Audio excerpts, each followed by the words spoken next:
What up, Pittsburgh Steel fans? Matty Peak here with Shannon White for another episode of the Steelers Global Perspective. It's global, it's macro, as Mike Tomlin likes to say. I'm in Australia, Shannon White's in America. I'm in the future, Shannon White's in the past. Nah, just kidding. You guys are also in the future because you guys have all the news that comes out and I've got to react to it. So I actually feel like the one in the past. But it's interesting. The Steelers, UDFA, we did a video on the channel, did pretty well from a perspective on Beanie Bishop. Beanie Bishop, obviously, out of WVU, your college team. You've been from West Virginia, being based and living in West Virginia, all those good things. Mm-hmm. How's that? WVU, two Steelers grabbing two guys out for WVU out of the draft process, let's say, because obviously Beanie went undrafted.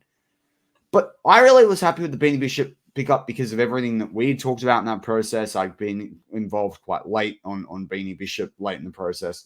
However, I did want the Steelers to do something about cornerback on draft weekend, whether that was UDFA or through a late pick, or if a guy fell to them at the start, which Quinion did, and so did Terran Arnold, and they chose not to go there. And I think had Fatanu been gone and one of the other tackles, depending on who it was, being there, maybe they would have been tempted to go that way. But I think with the cornerback position, there's been a lot of talk this week about wide receiver. We know that Arthur Smith doesn't use a second wide receiver as much. They've got that in Roman Wilson. They've got a good route runner in Van Jefferson. There's also free agent guys, which I'm loving. I will say this. I got to gloat here, Shannon. I talked about DJ Chalk on the third day of free agency about a guy they should get. And since Zay Jones been released, should they get DJ Chalk or should they get Zay Jones? And I'm sitting there going, man, you guys are all behind, man. I'm thinking about this week's back, man. I've got that one. I just keep pumping out the same video. That's what it is.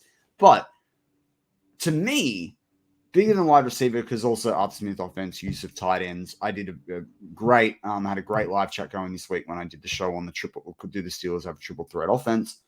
I think the investment actually should be a cornerback. And even with the addition of Beanie Bishop. But I wanted to get your perspective on it as well, because the Steelers obviously have a bit of money to make some moves. There's a lot of contracts they can restructure. I think they can still do another one on TJ. They can do one on Minka. They could muck around with Cam Haywards if they wanted to bring that cap hit down, as well for this year. Highsmith was kind of the cheapest and simplest restructure of the big names that they could have done. But with all that in mind, I've got a list. I've also pulled up while I've been talking the list of the cornerbacks that are still available on the free agency side of things. Obviously, there still could be trade moves. There's teams that drafted corners that have existing corners. There's the Sutton part as well. What are your thoughts on cornerback? What are your thoughts on cornerback versus wide receiver? And are there even some names out there that you think the Steelers should go hunting for? Yeah, we've talked a lot about the wide receiver situation. And I've said it so many times about the value of the wide receiver 2 position in Arthur Smith's offense. Yeah. So I don't want to see them overspend in salary or draft capital for this position, because I am very high on Roman Wilson. Yep. I think Roman Wilson, especially for what they're going to want and need out of wide receiver 2, I think what Roman Wilson can be wide receiver 2. My problem is that a lot of people say he's just a slot. No. Okay, he's 5'11" and, close to 200 pounds. I think he's 190 something.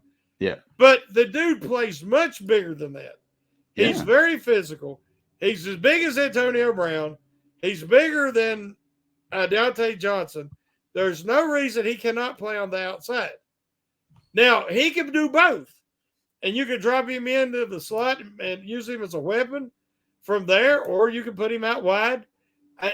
So I think people are underestimating Roman Wilson. So that being said, I would rather see, if they're going to spend some money in free agency, I would rather see them go after a cornerback. Yeah. Or a defensive lineman. I'll be honest with you, and I'm going to talk about corner, but I got to mention this guy, Calais Campbell. I've been a huge admirer of his for many years. When he plays the game like a professional, a true professional, He gets in there and he's in the trenches and he just creates havoc. You can't move him one-on-one. He's too big. He's too powerful. That's a guy I'd love to see on the Steelers defensive line. I know he's always been mostly a 4-3 guy, but again, at this stage of his career, he's still available. And if you could get the right price and he's going to bring leadership. You know, he's won countless awards. I think he's been Walter Payton Man of the Year. The guy is a class act. That's a strong, when you got the guys you already have, but you're going to have some young guys in there on that defensive line rotation. What a great example to have Cam Hayward and him. Just throwing that out there.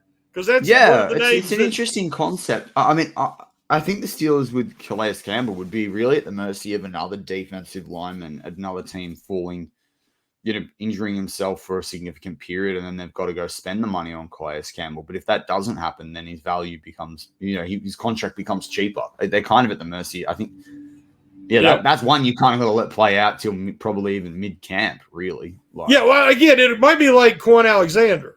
Yeah. They signed him right before training camp. So, but as far as the cornerback, my thing is, and we talked a little bit about it before we started recording, I'm concerned that I like Jackson.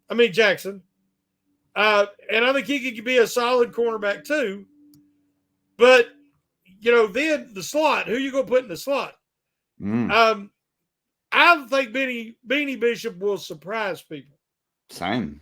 I think he's got mad potential. I got to tell everybody, he is Mike Hilton, but much faster and much better at coverage. And he will compete and he will fight. Because he was part of a defense that they give up a lot of yards and a lot of points. But it wasn't because of him. And even though they were getting blown out in Texas and other places, he was still fighting. Going up against guys that's in the NFL now, like he is. He's got something to prove. He's got a chip on his shoulder because he went undrafted. Even though after he ran the 4.39 at the Big 12 Pro Day, people thought he might go up as high as 4th or 5th. Yeah. And he went undrafted. Those guys want to prove something. So if the Steelers get him another corner, I'd like somebody with experience. I'm high on Gilmore. I was just watching Gilmore. They had a game on the NFL Network. And he was really doing some good press coverage for the Cowboys because, they were all about that pass rush and they wanted to take away those quick throws. And he really shadowed guys really well. He's not what he used to be, obviously, but I can see him as a strong cornerback too. Now, on our other Pump Your Brakes podcast, the guys liked Xavier Howard a lot. I'm just concerned of how much of a step has he lost after that severe knee injury? That's always a concern. It's funny because, even over the cap doesn't have Xavier Howard on their list right now, which is interesting. The guys, I've always kind of liked Adoree Jackson, but I don't really think he fits what the Steelers want to do. And he's also had a pretty unproductive last couple of years. I kind of feel like he might be done. The Steelers got Dante, so I think they got the better Jackson. Yes, that's a great way. There's probably 5 of them. The Jackson 5, I'm sure. But no, I was going to say, because J.C. Jackson's available, but that bloke seems like a culture nightmare with the J.C. Jackson. But we know that the Steelers, everybody keeps saying, well, the Steelers are interested in Cam Sutton. No, they talked to Cam Sutton, I believe, because that's a former teammate, a friend, employee, and they were checking on him to make sure he was okay. Now, whether they're going to make him an offer or not, nobody knows right now. There's legal issues, and they're going to have to see, is he going to be suspended? Is he fully exonerated? We don't know. I think they need to leave him be, man. Let sleeping dogs lie, Well, I think if the value's there, who else is going to give him a chance? The Steelers know him. Now, we got to say this, Matty. He was with the Steelers 6 years? Yeah. I think no problems. Nothing. We know that Mike Tomlin said he was one of the smartest guys he'd ever had. And he is. He was very versatile. he was a solid quality player. I mean, Detroit overpaid him, but I'm glad he got his payday, just like Mike Hilton eventually got his payday.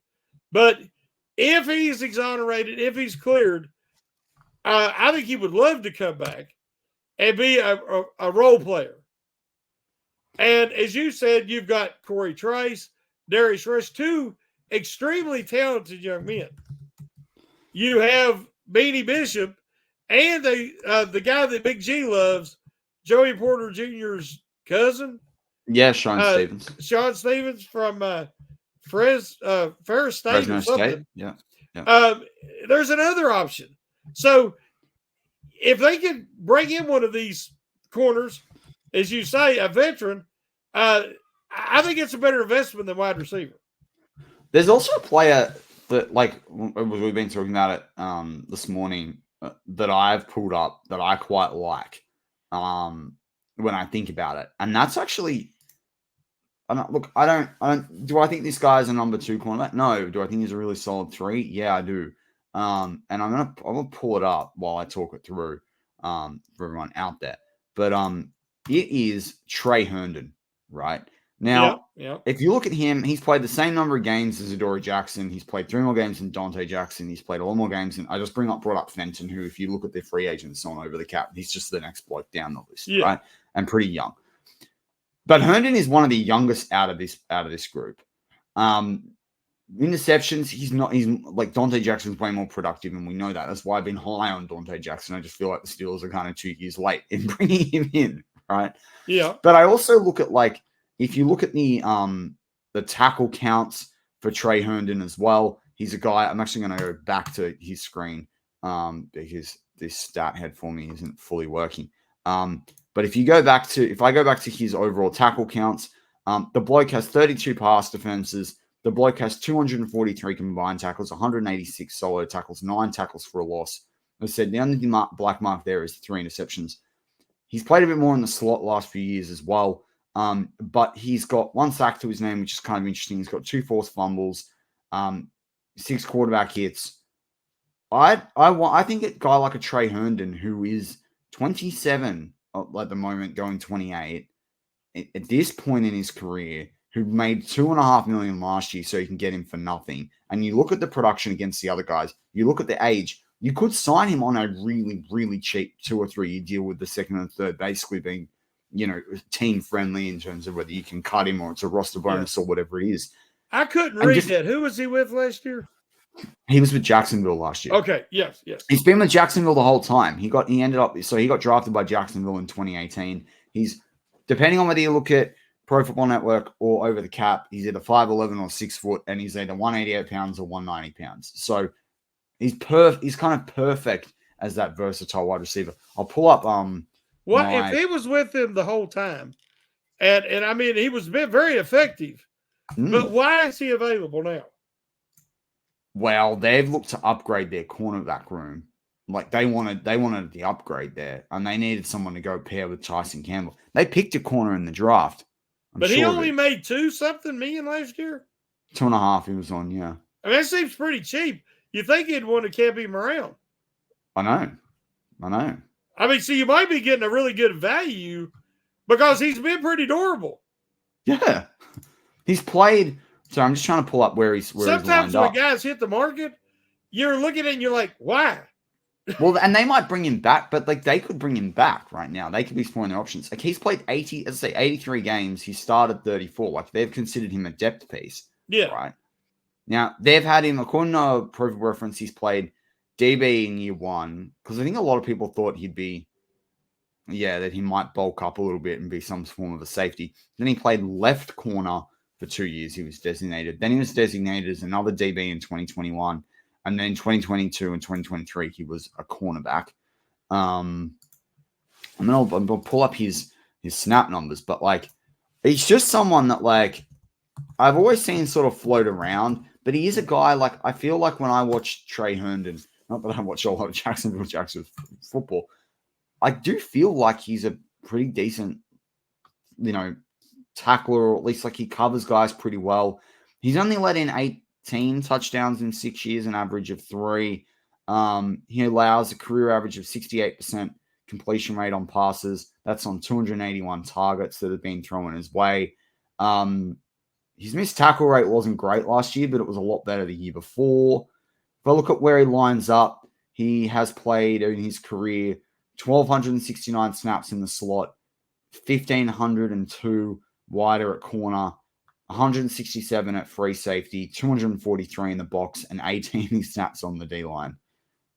So pretty versatile all-around corner. And that could be his problem, Shannon. You find this with some corners when they get to 26 to 28, and they're on the free market, where they've been played everywhere, and everyone's like, well, we need a slot corner. I need more of a wide corner or a press corner. And then it's like, which one can you do? Like, he might be penalized because he's the jack of all trades. Would you not say the same thing about Cam Sutton before his last year in Pittsburgh? People didn't know what he was. They just knew he was versatile. He got to start all year a corner, and then he got the big deal with Detroit. So, yeah, like you said, that could easily be the case with Herndon. So I reckon he's one. I mean, that's just one name that I plucked out of the thing. But as you said, price should be right, experienced. Put him out there, and him or Jackson 1 work the slot. To let the young guys ease their way in, because they the rest of the Steelers, Trace, Rush, Bishop, it's all potential. But we got to turn that potential into production, and that would take the pressure off. That's what I mean. If you got start the season, the first 4 or 5 games, you've got Trey Herndon there lined up that's versatile, that can do everything. You don't have to play Deshaun Elliott in the slot where he can play. Well, you're not forced to play Deshaun Elliott in the slot. Exactly. When you do, you can do it by choice. That's and then you wouldn't have without a glaring hole anywhere. Yeah. Because I'll be 100%. Honest, Wallace was a hole. Oh, yeah. Levi Wallace, I'd be like, oh, Lord. You know where they're going. And teams that just abuse him and get those 8-yard, 10-yard completions right in front of him. I couldn't stand it. That's it. Yeah, pretty crazy. But anyway, that's just a bit of food for thought out there. But also, there's going to be cornerbacks that might be available for trade after the draft, particularly when you look at some teams that doubled up there at cornerback. It's going to be interesting. But you guys let us know in the comments, who do you want at cornerback? Are the Steelers set at cornerback? Are you happy with Beanie, Jackson, Porter, Rush, Trice? I'm sure I'm missing some other bloke on the roster, but are you happy with what they've got in the stable right now, or do you think they need to go out and address this position? Because personally, I think Shannon White and I both agree that cornerback is an area that they still need to address. Let's add one. That's it. I'm Matty P. As always, go Steelers.